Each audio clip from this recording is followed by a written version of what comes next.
It is time for another episode of the Cultural Hall. It is an Articles of News episode, joined with Molly the Ash Ashton, and feeling a little under the weather, so she may actually have the lower voice as we chat today. We were talking just briefly before we started recording about cough drops, and then I thought, you know what, we need to have this conversation on recording. So here's the thing. Ricola, they're delicious, but do you remember the cherry ones that you would get as a kid? Yes, and I hate the flavor of cherry. Oh, really? Oh, okay. I'm not a fan of those. No. I also hate the flavor of honey, which is a problem with cough drops too. Yes. So. Why do you hate so many different flavors? Jeez. I don't know. I don't know. It's how I was born, I guess. I don't know. Are you a grape? What's No. the flavor? Okay, no, grape. Well, these Ricola I have are like limoncello.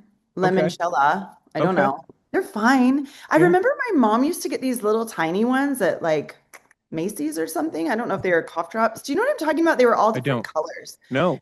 I used to pop them like actual candy, but I think they were little tiny cough drops. I've got to find those. Hey, spoiler, most cough drops are just candy. There's like a little bit of sugar and it's like, oh no, it's helping me feel better. It's not feel better. I should just be sucking on a Jolly Rancher, honestly. I don't know that there's much difference if we're being honest with one another.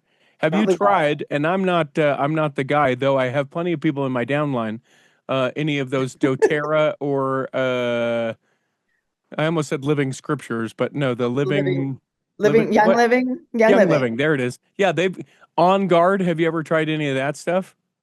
Yeah, I mean, but yes, but I don't really subscribe to that stuff. So I have some and it goes in a closet and I forget about it till you mention it right now. Yeah. But I have some upstairs. Yeah, the On Guard drops are actually pretty good, I thought. Okay.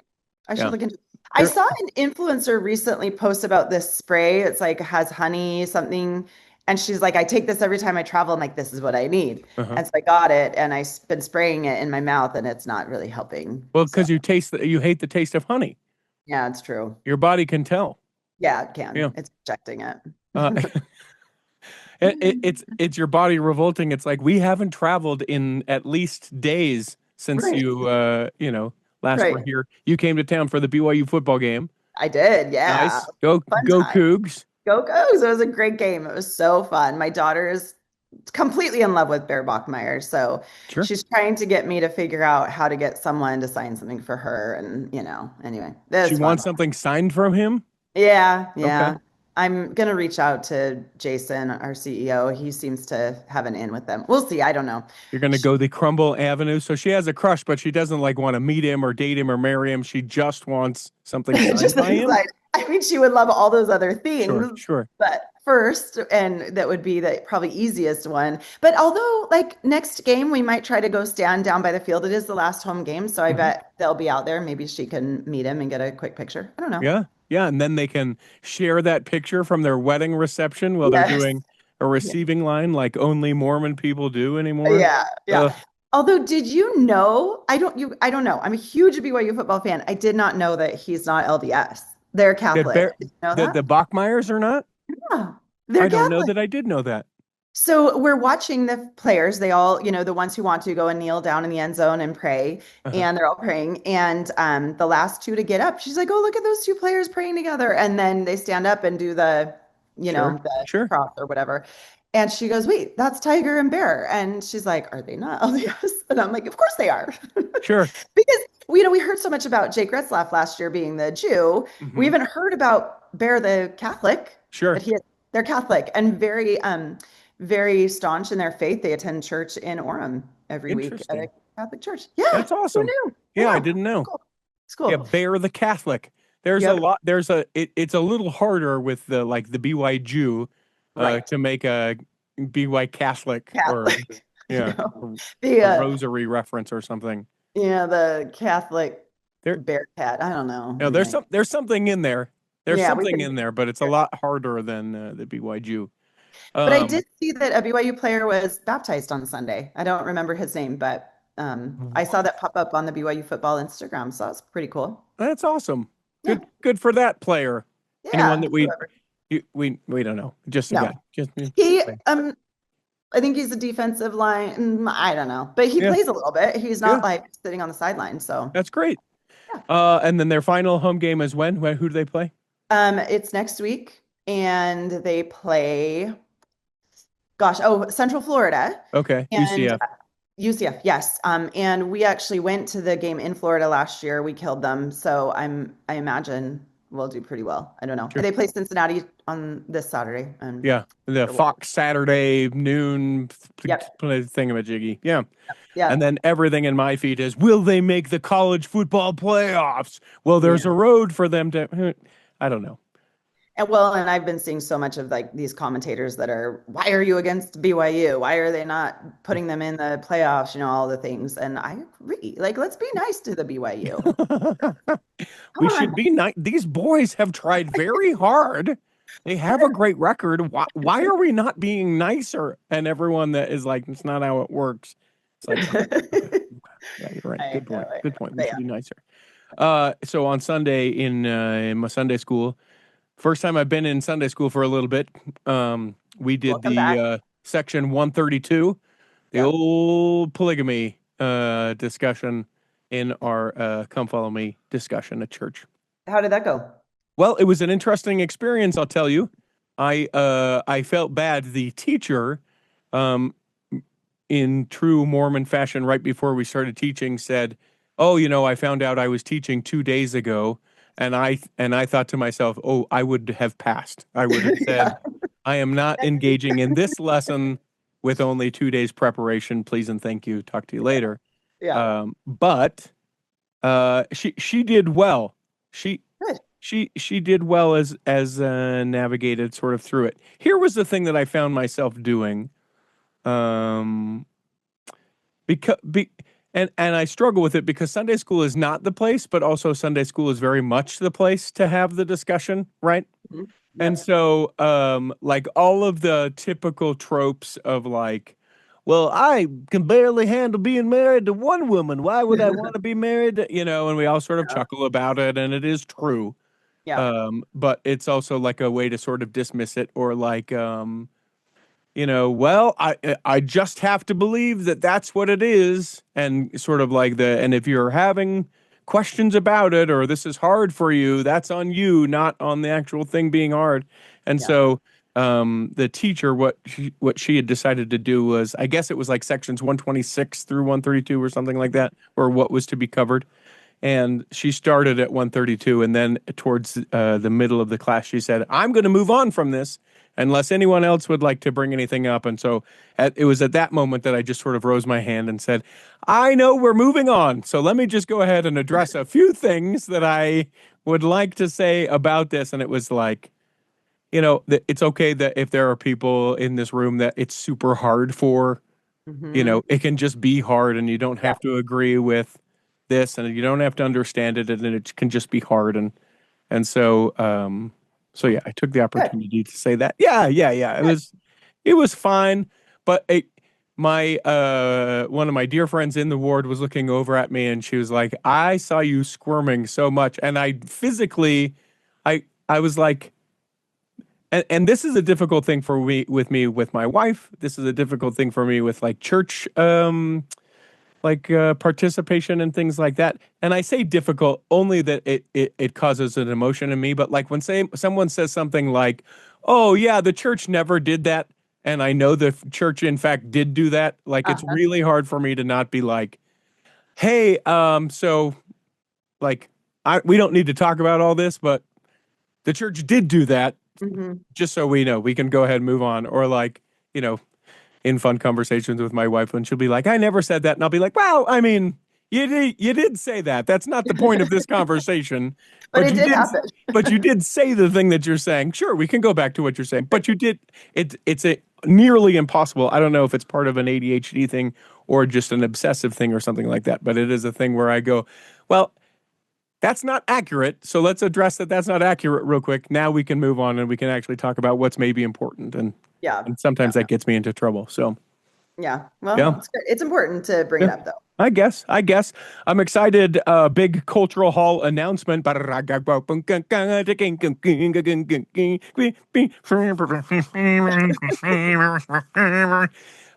Coming, doing some shows down in the Mesa, Arizona area. How about Yeah. that? Yeah. Do you Yeah, have your actual dates I chosen yet? do. I Okay, do. what I'll are be they? flying in the morning of the 31st of March. I'll be flying out the evening of the 1st of April.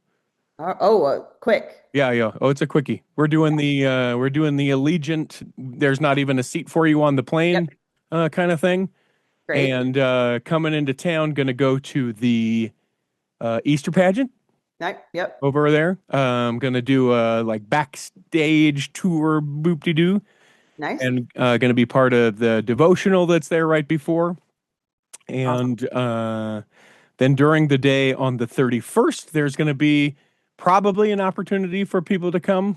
If you listen to this and you live in the Mesa, Arizona area, you can be able to come and be a part of that. And then there may be some opportunity on the 1st as well. Probably going to That's record for 3 or 4 hours on the 31st or 3 or 4 hours on the 1st, or maybe both. so If you fun. happen to be down there, you have a podcast studio or a place to record, contact at theculturalhall.com. I know that there's a couple of organizations that are affiliated with the church that are down there. So Yeah. we reached out to them. And if you know anyone that would be a great guest, let's do it. Cool. Yeah. Do you need a ride from the airport? It's 5 minutes from my house. Maybe, I mean, do maybe, you need to borrow a car? Like we have maybe. several. Yeah, I So don't know. I don't know what I need. we'll I work it don't know out. what I don't know, Yep. but Yep. except that I'm flying in that day and flying out the next day.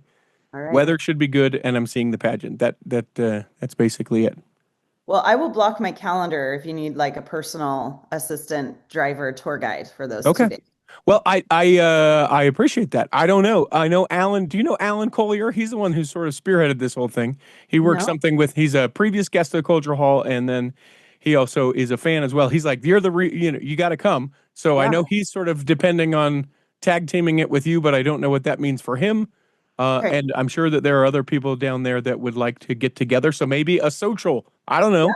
We should do it. Yeah. Yeah, I can help plan that or Great. something. Yeah. Great. Um, Love it. Okay. which leads me to my last thing that I want to ask you. I'm sure as a store owner, people ask you for free crap all the time, They like all do. the time, Yes. right? Always. Daily. Yeah. Yeah. So how do you decide? Right now, I had a phone call earlier this morning with a guy who's preparing like 200,000 pounds of food for Thanksgiving. And Wow. it's a massive thing, a massive undertaking. And I know that there is money around the organization. Talking to him, he's like, would love for you to come and do it for free, which I sometimes do with stuff like that. But I'm always hesitant because I feel like people treat me different if I'm doing something for free than if I'm giving them a very like inexpensive discount, like Right. money. So like, how do you determine? Because any number of organizations, we're the girls from this, we're the Yeah. guys from this, the high school of that comes to you. What kind of dictates how you do it? So honestly, I have to look at it from a business perspective that there's going to be a benefit to me Hmm. for donating. So like if someone's just like, we're doing this golf tournament with 20 people and we want cookies for them or whatever, that well, and 20 isn't a big deal. If it's 20 cookies, I give them 20 cookies. But Hmm. if it's something really small where there's not going to be a big visual presence of like my store that might actually bring me business later, I usually don't do it. But if it's a school that is in the vicinity of my stores, or if it's one of my children's schools, I almost always donate 100% of the time anything they need. Hmm. Um, and then if it's a larger organization where I know there's going to be a presence and people will actually see that we've donated, and that it might bring us some business, I will usually donate. I try to do a donation where I'm like, I'll donate 100 mini cookies. If you need 200, then you just buy the other 100. So for me, I can Sure. kind of haggle a little bit and like I kind of say, well, my standard is to donate this many, and if you need more, then you can purchase. So it's a case by case basis for sure, and it is Hmm. exhausting. And I've kind of put my husband on that's kind of his thing, is I'm like, I just feel like a big meanie if I'm not giving cookies to everyone. Sure. But it is like people have to understand, and especially like people come to me from the church a lot, and if it's my ward or my stake, I am really happy to donate, or I will give them things that cost. Like I'll do a big stake women's conference and I'm Mhm. like, just pay for my ingredients and I'll handle everything else. So I don't know. So for that, in that way, it's a little easier for me to like be able to haggle a little bit. Sure. But yeah, it's a few years ago, I kind of had to say that, oh, we've already like our donations have been used up for the month. So that is another thing. We've kind of set a dollar amount for each month of the year that we will donate. And then at that point, it's kind of easy to say, contact us sooner, that Yeah. sort of thing. We've Yeah. already given out all of our donations for this month. Yeah. It's interesting 'cause where I've been a little bit proactive is not the word I'm looking for, but like different as far as engaging, you've got tithing that you do, but then I've been trying to do additional giving Uh-huh. or sort of separate giving and then being able to know like, oh yeah, I would like to do this. I Yeah. would like to do that. If it's just a monetary thing, I think that that's kind of an easy way to do about it. But this is just time. I don't Yeah. have anything else on that particular day. It might be a little cold outside, but I'm Yeah. like, bah humbug to me if I can't go play music while people are loading trucks full of food That's for, true. what kind of Yeah. jerk am I? And then on the other hand, like the last thing that I want to do is put myself in a position where I'm helping people out and then someone's just a real turd and I'm like, why am I here? Why am I Right. doing this? Right, right. That's kind of the worst. Well, like yesterday, I was invited to the Queen Creek launch of the giving machines. And when I was invited a few weeks ago, I was like, do you guys want me to bring cookies? I'm happy to. And they're like, oh, no, we actually already have someone who's bringing cookies. And I was like, wow, I got invited to something and they don't even want cookies. That Yeah, was actually kind of a new thing for me. Usually I'm invited and also bring cookies, sure, sure. Anyway, I ended up not going because I was really sick yesterday. I was like, I can't hardly get out of bed. So Oh my and it gosh. was pouring down rain. So that was sad that I missed that. But the first year giving machines have been in Queen Creek, and that's right near my store. So that's fun. What were the cookies? Did we find out? Did we get the cookie scoop? I didn't. I Okay. should because I had a few friends who were there. So I'll find out because I'm like, if it was one of my competitors, So then help you. So yeah, help you. You're not doing then state conference again if we're starting to have a yeah, yeah. yeah, that's right. Yeah. Anyhow, so I don't know. I almost think it was just a lady who was like, I'll just make cookies. I don't know, but Yeah. And not crumble, that's for sure. Let's take a quick break. When we come back in the second half, we are going to do actual articles of news. Looking for a gift that's meaningful and unique? Discover the artistry of Latter Day 3D Studio, where we 3D print exquisitely detailed temple magnets, Christmas ornaments, temple ties, and more. Each item is meticulously crafted layer by layer to bring the spirit of the temple into your home. These creations make ideal gifts for baptisms, ordinations, or birthdays in primary, young women, or relief society. Visit LatterdayThreeDStudio.com and find the temple that inspires you. Latter Day 3D Studio, where faith meets craftsmanship. Let me take just a moment to tell you all about bestdjinutah.com. That is the website where you can learn all about me. Oh, sure, you probably feel like you know me, but you know me in the cultural hall sense. I have a DJ company now, 6 of us strong. Great event hosts, MCs, and DJs that can be able to make whatever event you have coming up absolutely spectacular, and hope you will reach out to us. Now you're thinking, well, wait a minute, Richie. I don't live in Utah. Would you travel? Absolutely, I would travel. Would they travel? Absolutely, they would travel. Whatever your event is, doesn't have to be a wedding or a community event. We can do all sorts of things. I can teach you line dancing. I can dance with you. We can do partner dancing. We can do all kinds of things, but we can't do any of it if you don't hit me up. You can go to bestdjinutah.com. You can fill out the form to get more information or get a quote, and then I will get right back to you. Find out why I'm so busy and why sometimes we don't get episodes of the Cultural Hall. It's all because of bestdjinutah.com. Here in the second half of Articles of News, we do actual articles of news. Hit it, Peter Breinholt. You can't lose articles of news. And away we go. Surprised about this for sure. Listen, we have just gone to 20% less general conference. Thanks to President Oaks, the new president of the Church of Jesus Christ of Latter-day Saints. We're going to focus on the other 4 sessions, which lets me know we've got to have at least 3 apostles in every general conference session now if we're going to hear from each of them every general conference. that was some good math. Yep, thank Very you. impressed. Thank you very much. It's almost 4, but it's like 3 3/4. Yeah. Yeah. That's true. Yeah, this was actually really interesting. And I don't really know why. I haven't really read why, how other than they just want to focus their attention on those 4 sessions. And I'm not sure how I feel about it. I mean, I guess it's great to take one more thing off of our plate, but I always felt like the Saturday adult or evening session, no longer necessarily adult session, Mm-hmm. where like the juicy stuff happened, right? Sure. Like, ooh, what's going to happen in the priesthood session and what is my husband going to tell me about? Um, and I kind of felt like that was the time if they wanted to talk about things that were a little more adult centered that they could, but I haven't really felt that the last couple of years. So I guess it's just let's focus on the four and make sure everyone's attending those four and we're going to get all of the meat and the juicy stuff taken care of. Yeah. I miss the obviously this hasn't been the case for the last few years, but I miss the traditions around the priesthood session. Me Because too. it was always in the fall. Dad would have run the St. George Marathon that Mhm. morning, and we would go to the stake center in downtown St. George, and Yeah. everyone who had run is hobbling around as they get to their seats, and then you'd go in and you'd watch this, and then you would go immediately to Nielsen's Frozen Custard on the boulevard, and you'd wait for 4 hours to get food. Insert your other ice cream tradition and other location, but that's how it was. The Yeah. women would have their ladies' night at Deseret Book when it was priesthood session, and when it was the women's session, the men would go, "Oh, thank goodness, we're not going to get together. We're not doing anything like that like the women do. It's just a night off." But Yep. I miss that sort of aspect of it. Yep. The last few years when it's just been a session of conference, it's been like, great, okay, that's another Yeah. session. It's an opportunity to hear. But I think that it very much has just sort of been like, why are we doing this again? Yeah. Oh, because we Yeah. used to do this and it was a session for the men or the women, and now we just are doing it because it continued to do. I like it. It makes sense why we Yeah. would cut it.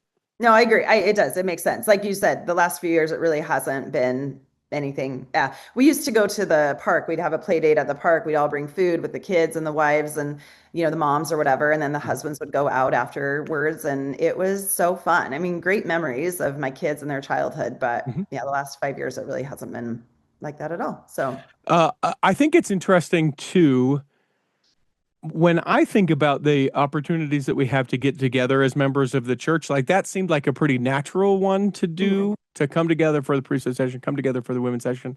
And I almost felt like when they made that announcement the other day, I felt like because I do this kind of stuff to my stake president all the time, which I'm sure he doesn't appreciate, like messaging him and being like, let's have one of the sessions at the stake center and do a potluck for Yeah. April, right? It's Yeah. not a heavy-handed thing. Let's not make it a bunch of burden and responsibility to people. But if you feel like watching General Conference with other people who feel like watching General Conference and having some food beforehand or having some food afterward, come to the Steak Center. We're going to put it on. We're going to be there. Won't that be great? Please and thank you. Like I almost want to have some of that because otherwise, we're it's one less opportunity that we're having to get together and be like, hey, who are you? Molly the Ash? That doesn't make sense to me. Who are you? Like the Yeah. opportunity to meet folks. Yeah. I think it's a great idea. Yeah. And kids around the church and around the world are like, yes, 2 hours less, an hour and a half less. Thank goodness my mom and dad make me watch it. Now I don't have to as much. So I know. I know. Yeah. you wanted to talk about this story, this terrible, tragic, just Terrible. awful, awful, awful story. Yeah. Let's go there. The church is being sued over a Riverton boy losing his foot during a youth boating trip. And I believe it's Riverton, Wyoming. I mean, all of this Yes, is it talking is. about Wyoming. So basically, a few years ago, a boy was on a church young men, young women boating trip, tubing trip, and he sustained irreparable and life-altering harm and damages, is what the complaint suggests, when a tow rope, the lady driving the boat, uh, put her foot on the accelerator, whatever, her hand. I know how to Yeah. drive a boat. Anyway, accelerated quickly, not her foot. I hate driving the boat. So Yeah. anyway, I don't pay attention. Anyway, and the rope coiled and caught around his foot and essentially tore it almost off completely. And Oof. the brother was right there when it happened. The engine filled with gas, so the boat stalled out there, and they had to swim to the edge to get treatment. And helicopter came in. It was in 2022. Anyway, it was a church sanctioned event, and they're claiming that proper care and whatnot was not taken into account, and that the lady was not well enough equipped to drive the boat safely, and that they have suffered catastrophic injuries. They got the boy airlifted to a Denver hospital where they did have to amputate the foot. Hmm. Um, This is like right in my, when my kids have gone on youth boating trips, I'm terrified every single time. I'm literally, I feel like every time something happens, I've had friends who've, bitten holes through their mouth. They've almost broken their neck. Just things have happened with these kids because when you get kids together, it can be really scary. And I don't trust a lot of boat drivers. We Sure. have a boat and we have a partner on our boat, and my daughter was actually going with our partner and the tennis team on our boat, and I was like grilling her and like, you do not, don't do this, don't do this, you da da da da, because I don't know if I trust every boat driver. I have seen some men who like to go crazy with the boats, who like to rip the tubes everywhere, and it scares me. It Sure. really scares me. And so once we got a boat 5 or 6 years ago, I would always be like, okay, honey, you need to go on the youth boating trip because I trust you to drive, and I don't really trust anyone else. So I don't know that it is the church's fault because if, we all have to sign waivers when we send our kids on these trips, and if the Hmm. proper waivers were signed, Hmm. then they took the risk. But I don't know. I don't love church boating activities for that reason. Well, I mean, boating is dangerous. Yeah. Period. It's Yeah. just like, mountain climbing is dangerous. There are certain things the young men, young women are drag racing on Saturday night. Like drag racing would be a Yeah. dangerous activity Right. to do. And it's not to me the thing when I read stuff like this, I first of all lead out and go, "Oh my gosh, I can't imagine." Hmm. I'm just trying to, be with other saints and have a connective opportunity and this terrible, horrible accident happened. And for the case of this kid, you know, not only hurting himself, but then ultimately it being amputated, and so now doesn't have a foot. Like, right? Yeah. Life Yeah. altering, well, Yep. life altering experience. I Yep. think his sibling was there as well. Saw it. Yeah. Life altering to see your brother's foot be, ripped off and then have to be Yeah. flown, and all the, these things. Just terrible, terrible, Horrible. terrible from beginning to end. Yeah. And I also just think, well, I mean, it's not the church's boat. Yep. It's not the church's lake. Yeah. Um, should the church maybe not do those kind of events as church events? Maybe it's such a high level risk event that we should not do it Yeah. as an official like church event, right? Like it's a group of friends that all happen to worship together, but we're not calling this a church event. Like maybe that's the way that we get around it or something like that. Um, but I just I think it's searching for something on the end of it going, hey, I need to feel better about this than I am. Who can I look to make me feel better about it? And it really was just like, it's a high risk Yeah. activity Yeah. that went poor. And yeah, I can remember as a kid, we were down on Yuba Lake, which is nowhere, Utah, and the two boat drivers are racing Oh, each geez. other, Yeah. and one cut the other one off, and so we smacked the wake going, I don't know, super fast, and Right. the boat like completely in the air and then crashed down and everyone fell and we lost one off the back, and all of these things. Luckily no one was hurt, Yeah. but you get people doing stuff like that. That's excessively stupid. Right. And Right. it's just, I mean, Yeah. those things happen, Yeah. and that sucks It, so bad. yeah. Yeah. Well, even one of my best girlfriends, she almost had her arm ripped off by a tow rope a couple of years ago, and she's been boating her whole life. Her husband's been boating. Her husband was driving, Hmm. and it was just a situation of someone thought someone else was releasing the line. Anyway, I don't remember exactly what happened, but it's like it is very dangerous. And even when you're taking precautions, Hmm. you never know what's going to happen. So then I'm like, is it the church's fault? Like you said, because it was a church sanctioned activity. Should they be suing the woman who was driving the boat because she herself wasn't properly trained? Like, I don't think any of it. I think you take that risk into your hands when you decide to go and participate in an activity like that. Yeah. Plus boating, blech. No thanks. Yeah, I, I mean, I love I to like putt in a it. boat around. That is about I used to, my first wife was like, we got to go wakeboarding and I was like, I hate this so much because I just burn. I sit on a Yeah, boat and I just burn. yeah, And then they're yeah. like, let's swim. And I can't swim in the water because I got an inner ear thing. So it's just like, this is everything I hate right now. Why are we That's doing this? hilarious.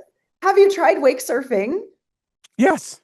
And I actually was able to do it. Yeah, it's so Yeah. it's fun. Yeah, It's so it's fun. fun until I crash and then I get water in my inner ear and it Yeah, takes a week to get out. Like it just the the payoff for inner me, ear. I'm not Yeah, poo-pooing boating, but for yeah. me, I just think of it and I go, I think I would do just about anything else, That's Espe- awesome. especially as risky as it is. Yeah, yeah. Anyhow. All Now right. we at this point are going into the Secret Lives of Mormon Wives. Is that where we're headed? Let's do it. We were going to talk about the Mesa Temple lights Oh really yeah, let's quick. talk briefly about that.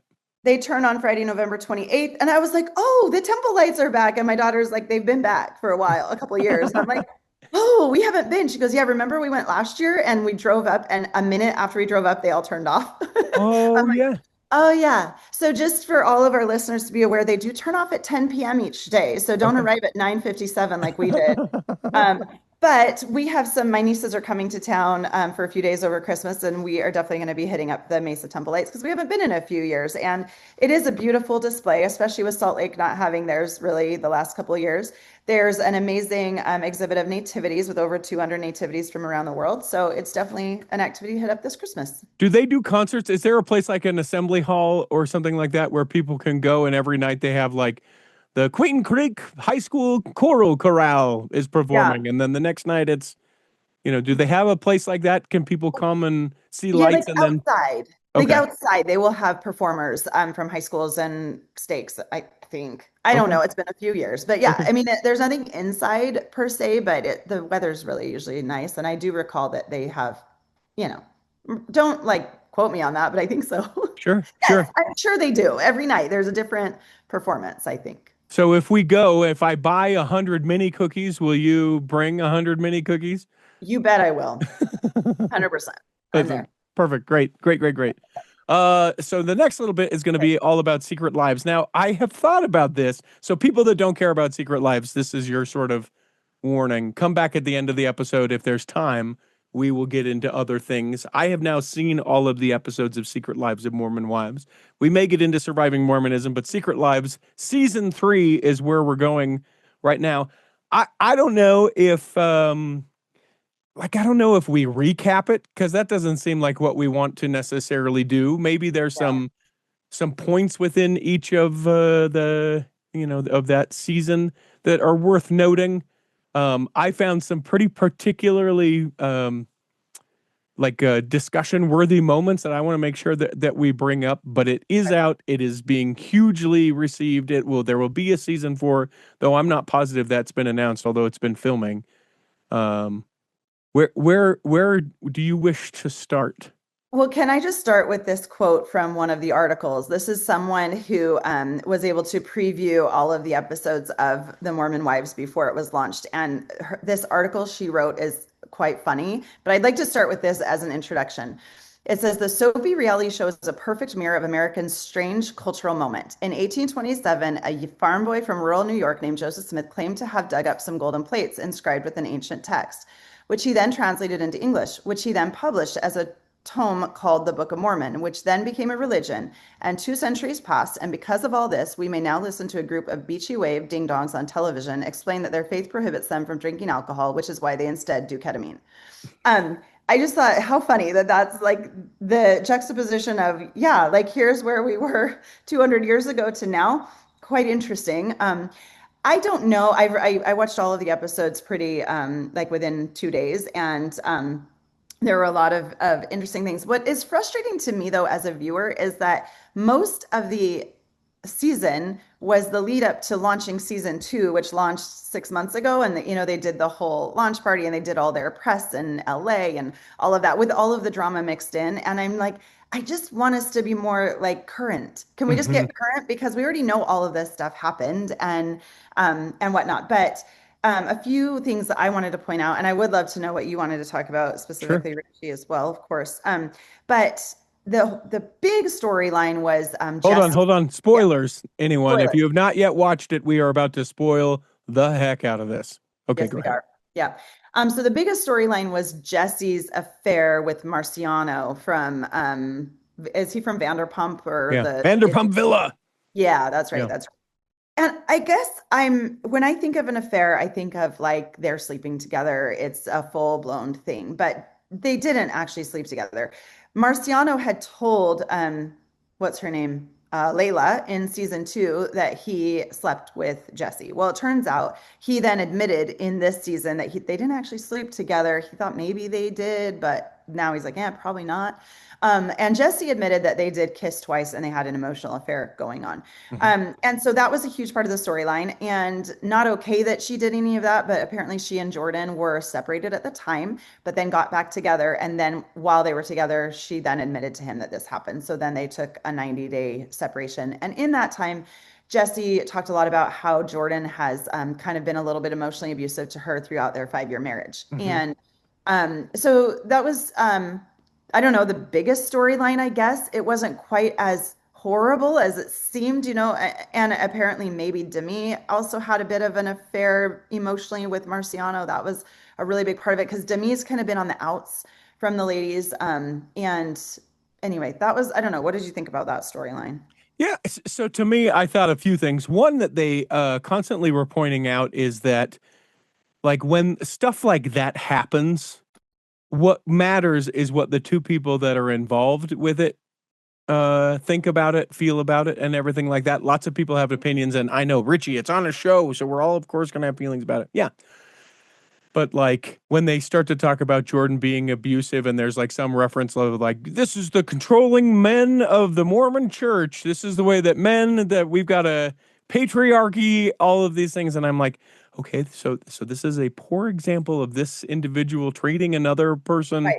poorly, but this is not the space for the blanket statement of the LDS church raises men to be controlling, Right. verbally abusive. There feels like a lot of that, and then like a lot of people getting in on the whole thing. I think I sort of take a very aggressive thing about affairs or infidelity. Like, I think there can be lots of infidelity and never like kiss. Yeah, that's You true. No, know, you're right. Yeah, you're like right. it can be just as horrible, just Damaging. as Yeah, abusive, just as damaging. Like financial infidelity has nothing to do with another partner at all, but true. you find out that your husband has been, spending money on a gambling habit and, not telling you. There's these levels of infidelity where it's just like, man, how do you come back from that? And I think Right. that's super difficult. Yeah. Yeah. I thought the Michaela Jace sort Oh of yeah. storyline. Michaela, one of the Secret Lives wives, who she sexually abused as a child, and like a young child, like 5 or 6 years old, Yeah. um, finding herself in a situation that I know a lot of women in the church find, where they feel like sex is for the man. I'm Mm-hmm. having sex with my husband because that's my wifely role, and hers is sort of elevated at this level because of the trauma that she has around being abused and not ever having dealt with it. Right. That to me was a kind of a more interesting storyline, because like culturally within the church, I think that I feel like applies more. There are a Mhm. lot of people who within the church, I feel like, don't have very like satisfactory was the Healthy. word that came to me, but yeah, a very healthy sexual relationship with Yeah. their partner, Yeah. either Yeah. because they don't know how, Yeah. they never learned, they never Yeah. talked about it, they have shame or guilt around it. There's all of these things, and that to me, like watching Jace, I was like, Jace for president, man, this guy was Yeah. so like loving and all of these things, and like almost a little bit of hope where you're like, oh, that may be a couple that could work a thing out. Yeah, I think it was really, really touching to watch them experience that and to see Michaela just be so vulnerable and to see Jace be so vulnerable and really just felt like, okay, this is real. This is like real life. It's Hmm. not fake. It's not drama. It's just like she's going through this. And now, I don't know. I can't remember. She was pregnant at 16. Is it with Jace's child? Like, have I they don't been know that. together? I can't remember. I Okay, don't I know can't that. remember either. I should have looked that up, but I'm not sure. But yeah, I agree with you. I really enjoy watching that. I think that was, yeah, a bit of reality and realness in the show. One thing that strikes me also is interesting. A lot of time we've talked about it, and people will come at us as for talking about it, is that these aren't even women that live the gospel. And there Right. seemed to be very much sort of a declaration of that from Macy. Yeah. She says, "Oh, wear my garments. I have a temple recommend." And she obviously doesn't in the things that she wears when she's being filmed for the show. So that just must be, when not filming, I wear that, or when she feels it differently or whatever. Right? I'm not going to come at Yeah. her Yeah. for that. But I was curious to note, like, full recommend holding. I am a member of the Church of Jesus Christ of Latter-day Saints. Is at least one of them? Yeah. I mean, I think she's the only one. And Andy is my husband. We had an interesting discussion. First of all, he walks in and out of the room and he's like, I don't know why you watch this. It's whatever. But we have discussions about it. And we were actually sitting in the celestial room at the temple yesterday morning. I And love this. yeah. And he leaned over to me. And it's funny that he talked to me about it there. He goes, you know what? I've been thinking about the Real House, the Mormon wives. And he said, you were talking about how the one girl still has a temple recommend, but you're like, and she's dressing so provocatively and she's using bad language and she, all the things. And I'm just like, it's just not a very good look. Like, oh yeah, I have my temple recommend. I think it was the first or second episode of this season. She's like, yeah, I still go to the temple. Of course, I have my recommend. I'm, card carrying, whatever. And he said, as I was sitting here, like, we don't make a covenant not to swear. Like, we don't make a covenant not to talk badly about others. Like he said, what is she breaking any covenants? Like, we're not going to judge that and we can't judge that. And he said, even wearing the temple garment, it's still up to our interpretation when we're asked to wear it throughout our lives. And I actually was like, that's a really interesting take. He's right. I mean, Mhm. like she doesn't appear to be drinking alcohol. Like, Yeah.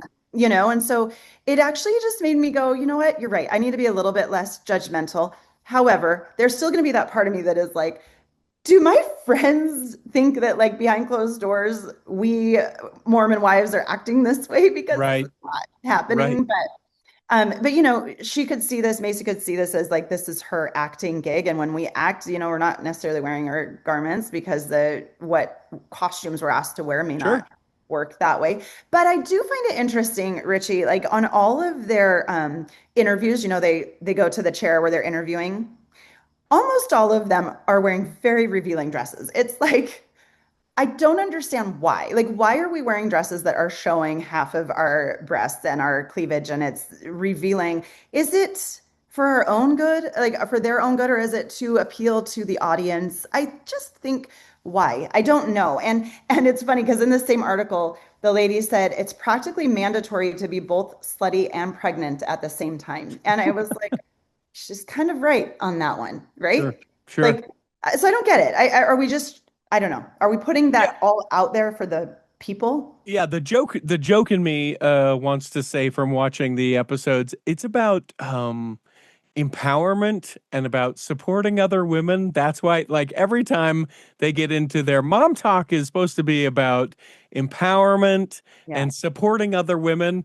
Like, if I were a drinker that played drinking games, I straight up would have shots ready for Yes. whenever they said that, mom talk is for this. Yeah. Uh, Yeah. uh, I'm sure part of it is the like the appeal, and I think part of it is sort of the brand. Like they Yeah. established the brand that would be how they look, and now they just like this. Have to run The with it. opening of season 3 is like the opening of season 2, which is like the opening of season 1. They're sort of similarly colorly dressed Yeah. and go after it.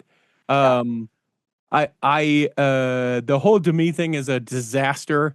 I I Oh, I constantly look at that scenario and I'm just it, to me there's something so um tense about her in general and her much older husband who was married to one of the Real Housewives.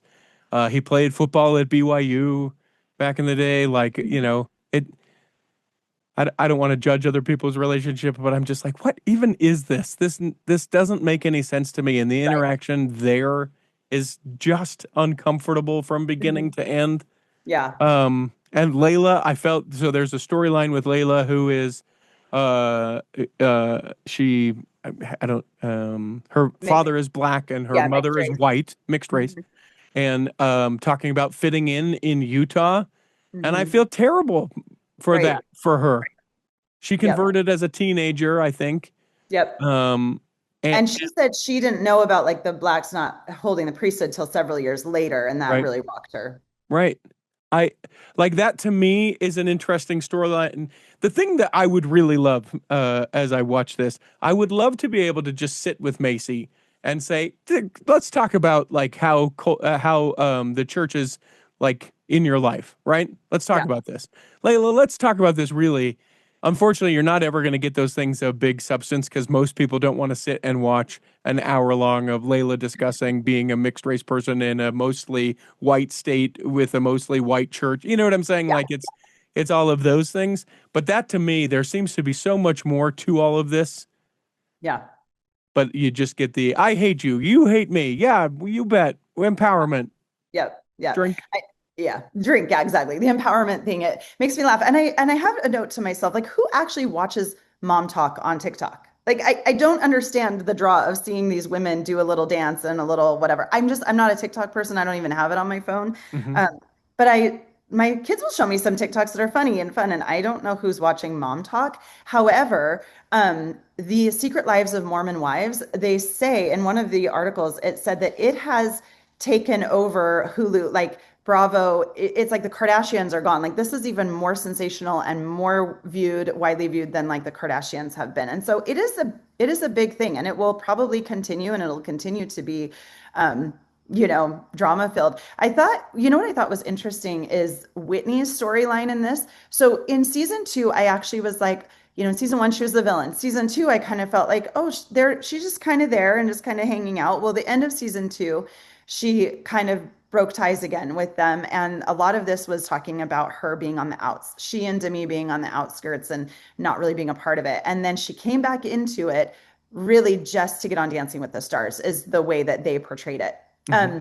And I find it interesting. She and Taylor also were on an episode of Jimmy Kimmel. And is that because, again, she's the villain and that's why she was chosen to be on Jimmy Kimmel? So Whitney, through all of it, I wouldn't have guessed it in season one, has kind of turned out to be maybe the most famous, so to speak, of all of them. And so a lot of the season was her kind of trying to get her way back in and trying to play all the sides. And at the end, she held a testimony meeting, she called it. And the reason why she said it's a testimony meeting is because, like in testimony meeting, how you can share your feelings and testimonies, no one's going to interrupt you. So she's like, I want everyone to just talk and get everything out in the open, Mhm. which was good and mature. And we'll see, is that going to translate into season four of them all being good again? Probably not. Of course not. No. But and also spoiler alert, also Whitney was voted off of Dancing with the Stars the other night, and that's been a pretty big deal on the internet. People are feeling like she was really robbed and she should have made it all the way. But it is what it is. She made a lot of money from that Dancing with the Stars stint that she had. But anyway, so we'll see. I think maybe she'll be back in their good graces for season four, but like, when is season four coming? It's like they're filming it right now. We're already going to know everything once it comes out. I don't know. Like, I don't know. Just give it to me today, is what you're Right. saying. Just let's Exactly. just do it live. We're doing it Yeah. live. The Whitney part of it, I actually appreciated. Like, hey, this is a great opportunity, and I'm going to do it. Right? Like, sure, I'm in Mom Talk, great. Or I don't have to be in Mom Talk to get this audition for Dancing with the Stars, great. I can see people like that within the church. Like Mhm. I'm in the church so that I can have great people like you see that's the thing that's tricky to me is you see people like that. Like I'm a part of the church not because I believe, but because it where I live it gets me advantage with other people or I not because I necessarily believe, but it's a way for me to have a position of power over Yeah. other people or connections or whatever the thing may be. Right. The fact that she just sort of said, yeah, you know what, I'm this way and this is why and this is what we're doing. Yeah. I mean, good for her. She's being a businesswoman, Yeah. and that's great. She and her husband recently bought a house down in St. George, and I wonder about that. I'm like, why did they move to St. George? How is the filming happening? Like, they're all over the place. It seems like she's just going up to Utah Valley once in a while for filming. I don't know. Yeah. Anyway, but Yeah. they bought a beautiful house She there. bought a mansion because it's a Yeah. million plus, and then the internet went, no, no, no. No.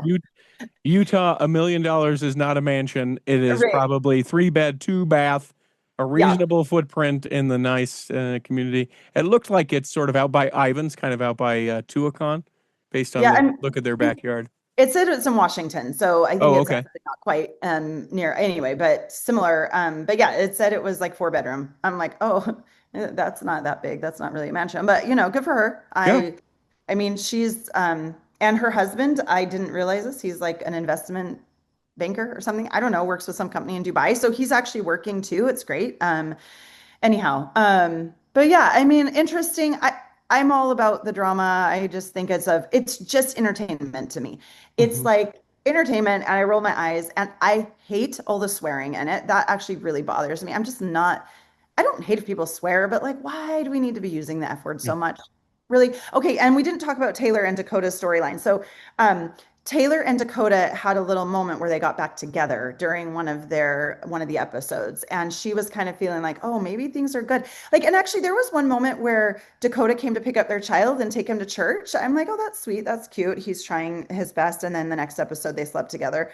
But Yeah, a few sure. episodes later, we find out that Dakota and Leanne being Taylor's mom, who Hmm. her friend was sending inappropriate pictures and texts to Dakota.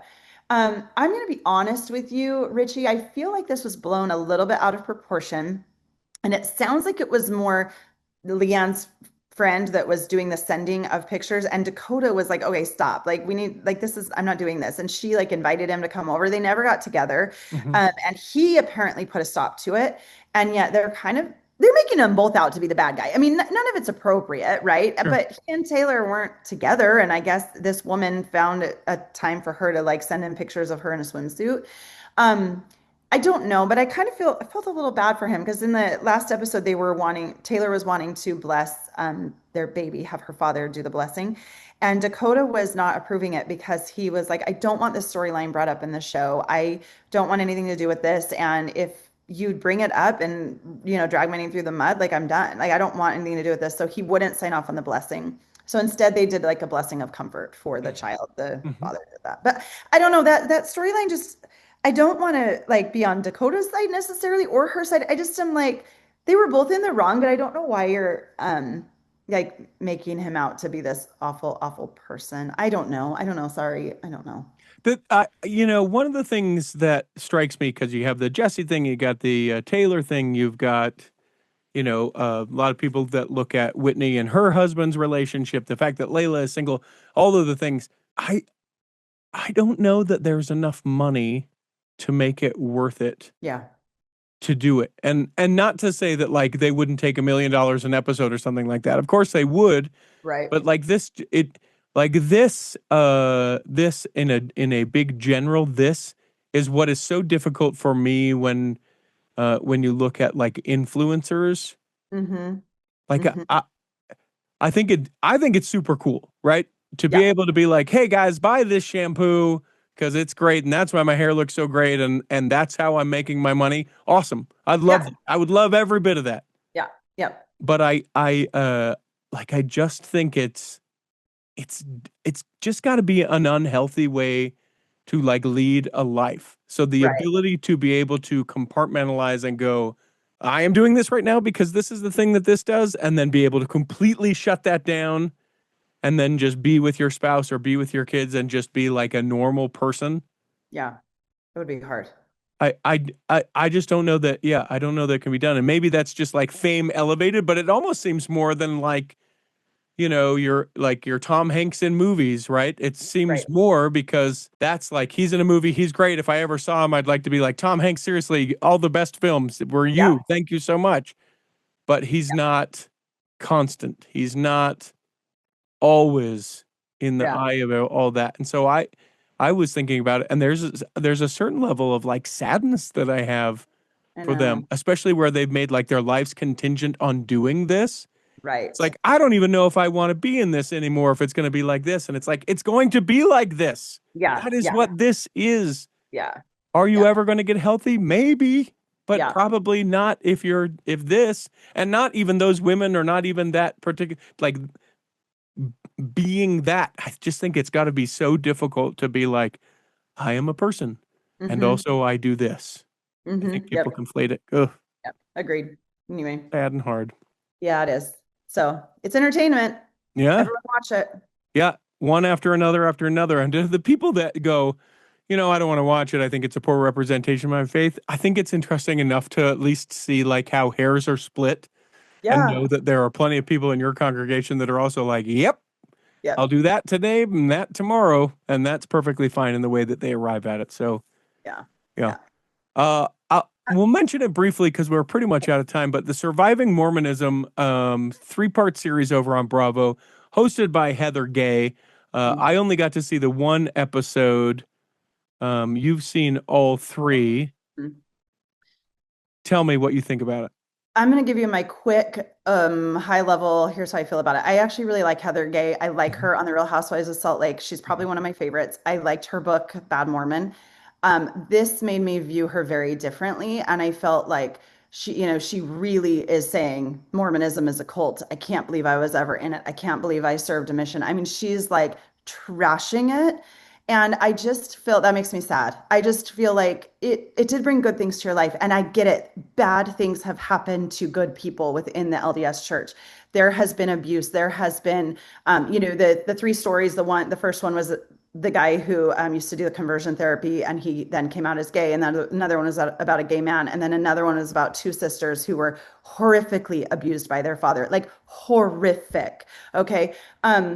But I just think these things also happen in other religions. Like, and it doesn't make it okay. Please understand, none of that Sure. is okay. The issues here are the reporting of the abuse. Was it handled correctly? No, none of it was handled correctly. But I have to tell you, my cousin's husband is like a court reporter. I don't know if that's the word. He types up the synopsis when courts is happening. He is an atheist. She's an atheist. They do not like Mormons. Like they've never been part of the Mormon church. But several years ago, he told me one thing, he respects the LDS church in that when these types of cases come to court, they tend to be the most willing to talk about it and work through it and honest about the mistakes they made. And that has stuck with me. He told us that like 10 or 15 years ago. And he's like, more so than the Catholic Church. I mean, he kind of was naming all these churches that he has witnessed. And he said the LDS really they do the best job of trying to fix the mistakes that have happened. So I appreciated that perspective.